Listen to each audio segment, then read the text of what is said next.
learning how to multiply and divide rational numbers. Now, what are rational numbers? Rational numbers are numbers such as 1/4 in fraction form, or a decimal such as 0.76.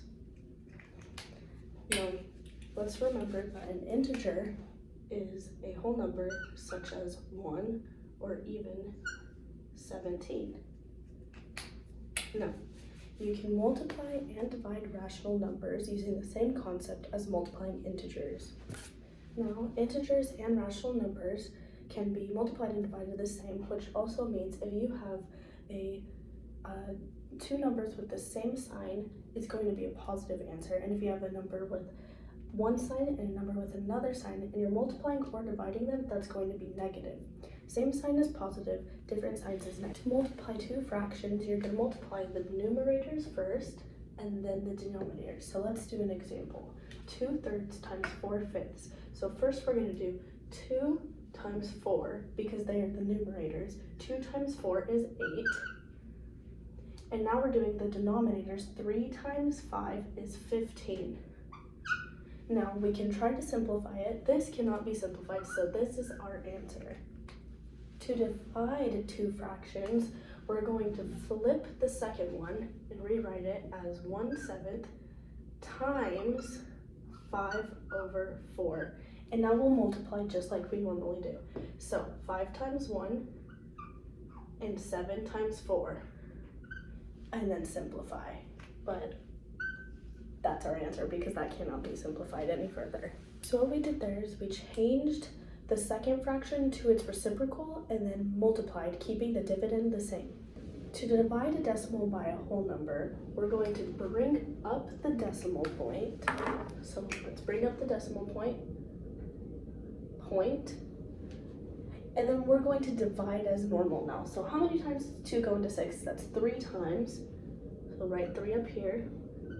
And there's no remainder. So our answer is going to be 0.3. To multiply decimals, we're going to multiply both numbers as if they were whole numbers without the decimal point. So we have -5 times 3. -5 times 3, it's going to be -15 because we have a negative number and a whole number. So we have -15. But now we're going to count the number of the amount of numbers after decimal points, which is 1, 2. So there's going to be 2 points behind our decimal point. 1, 2. So our answer is going to be -0.15 because we have those 2 points after the decimal point. To divide a decimal by decimal, we're going to write the divisor as a whole number by moving the decimal point. So we need to move this one spot to make that -3. So now we're going to move the decimal in the dividend the same number as times as we did the divider. So 1 time. So it's -3 into 6. 6 divided by -3. Now, how many times does 3 go into 6? That's 2 minus 6. No remainder. Once again, we're going to bring up our negative sign, and our answer is going to be -2 because our numbers do not have the same sign. Different signs mean negative. Our answer is -2. Okay, now we're going to do some practice problems. We're going to start off with -1/4. -1/4 divided by 2/7.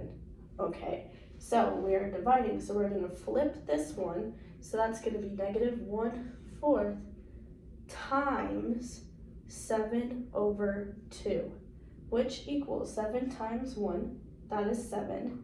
4 times 2 is 8. 7/8, carry your negative over here.